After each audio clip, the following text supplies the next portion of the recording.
sur les réseaux sociaux présentement.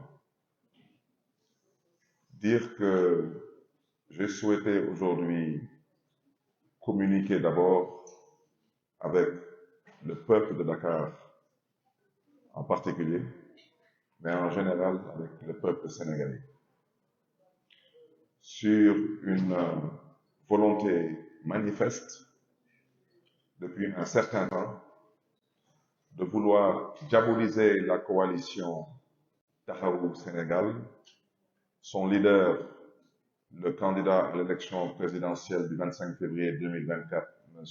Khalifa Ababacar Sall, ainsi que certains responsables de premier plan de cette coalition.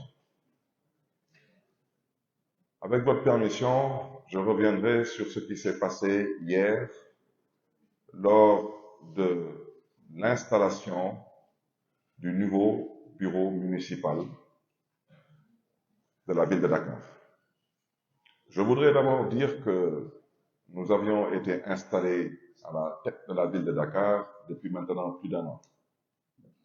Et lors de cette installation, nous avions procédé, bien sûr, à la composition du bureau municipal, composé de 18 adjoints, tous élus au suffrage universel indirect, ainsi que du maire, adjoint spécial à la ville de Dakar pour le compte de la commune de Gorée.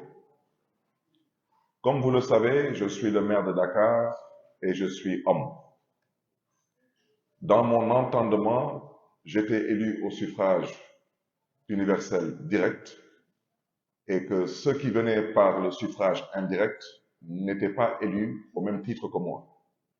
Donc c'est la raison pour laquelle, après mon élection au suffrage direct, lors de l'installation du bureau municipal, nous avions, sur ma demande, et je le répète, sur ma demande exclusive, nous avions insisté pour que le poste de premier adjoint puisse revenir à nos colistiers du parti PASTEF, avec qui nous partageons jusqu'à présent la même coalition, la coalition du peuple, Yewwi Askan Wi.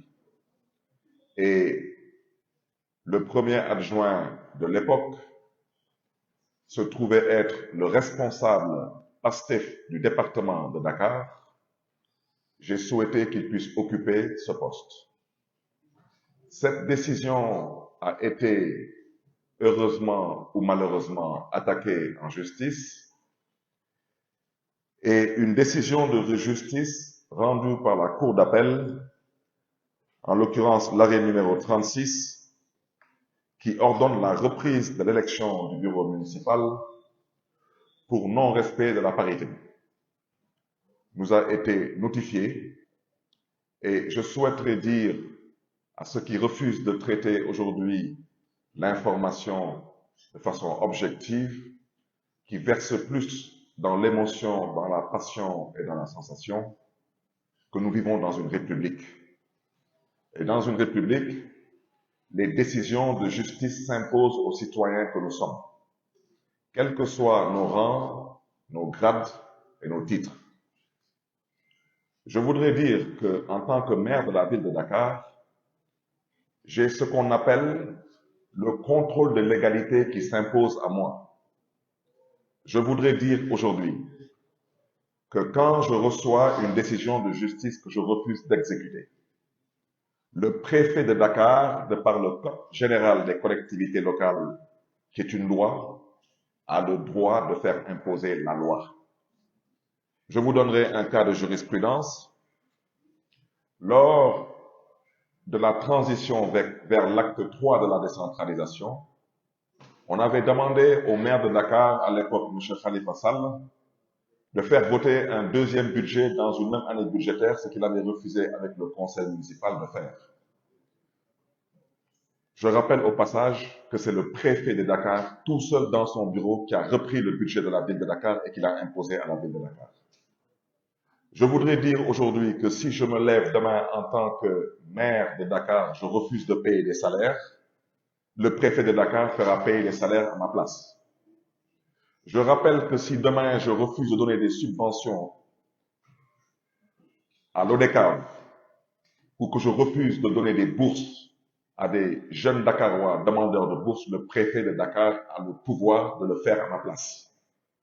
Donc je voudrais dire à ceux qui sont en train de verser dans la contre-information, c'est de ça qu'il s'agit, qu'ils sachent que cette décision de justice, l'arrêt numéro 36 rendu par la Cour d'appel, s'impose au maire de Dakar que je suis, s'impose à tout le conseil municipal de la ville de Dakar. Et que si on refuse de s'y soumettre, le préfet de Dakar a le pouvoir de faire ce qu'il a à faire. Donc, je voudrais d'abord que cela soit clair. Qu'est-ce qui s'est passé? Nous avons un conseil municipal et que nous avons ouvert une séance ordinaire de ce conseil municipal hier. Nous avions proposé un ordre du jour de 8 points. Et parmi ces 8 points, il y avait le point qui consistait à reprendre la composition du bureau municipal. Je rappelle que cette composition du bureau municipal se fait par un vote, ce n'est pas par une nomination. Je n'ai aucun pouvoir, moi, Barthélémy Diaz, de sortir un conseiller municipal ou de mettre un conseiller municipal sur la touche ou de combattre un conseil municipal, je n'en ai pas le pouvoir. Nous faisons de la politique et en politique, nous cherchons dans un premier temps à avoir le consensus. Alors, qu'est-ce qui s'est passé? Comme vous le saviez bien sûr, le premier adjoint ne pouvait pas être un homme. C'était impossible. Alors, pour savoir raison garder, en reprenant la composition du bureau municipal, je souhaiterais que les journalistes, j'ai fait véhiculer cette fiche, je pense que vous tous vous l'avez. Si vous ne l'avez pas, Pape Konaré, j'ai bien demandé, non, donnez les fiches s'il vous plaît, ce n'est pas des archives à garder par devers vous. Vous les distribuez et vous allez voir vous-même la première monture. Elle est là. Voici la première monture. Et ça, nous l'avons arrêté de façon consensuelle. Le premier adjoint est Tahaou. C'est une femme. Le deuxième adjoint est un homme. Je rappelle que le FSDBJ n'était plus membre de Yewwi Askan Wi. Mais pour nous, Yewwi Askan Wi, c'est d'abord un esprit.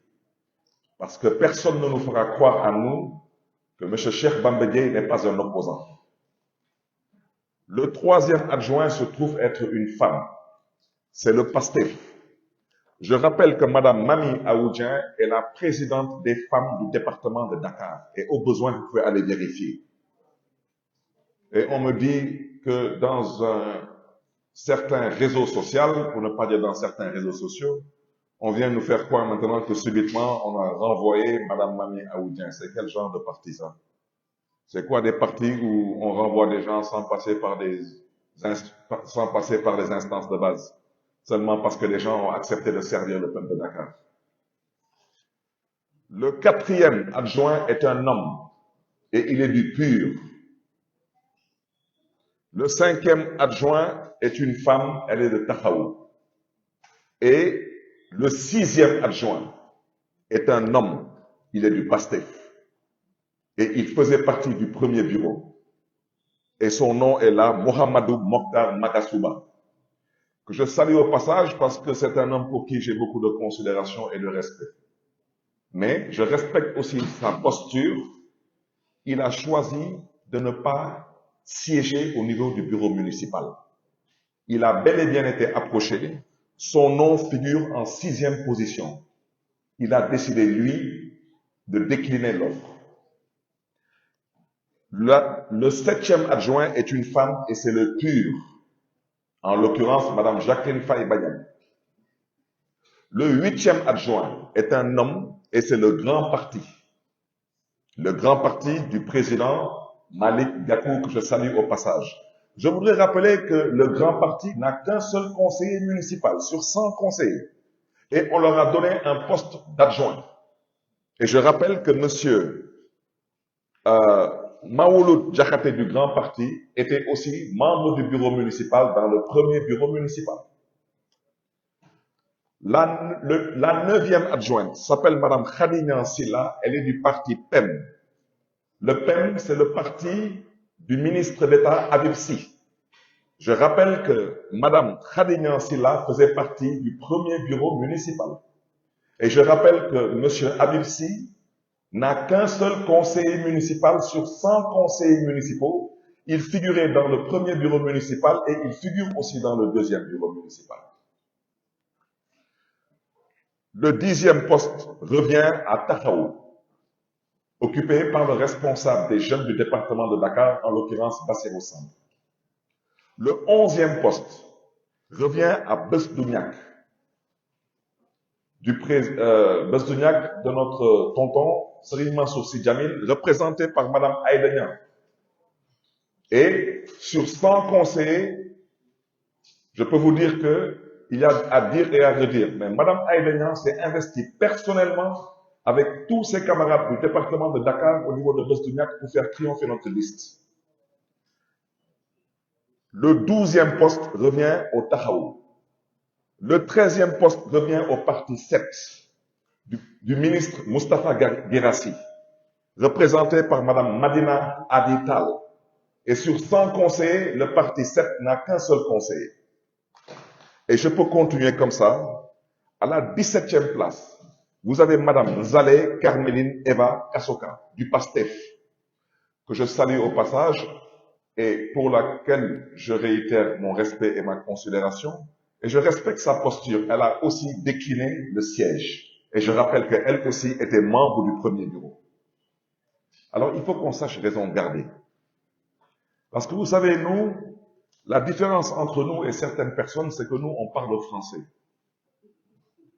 Alors, ceux qui ne parlent pas français devront aller ouvrir le dictionnaire et regarder la différence entre éviction et bouderie.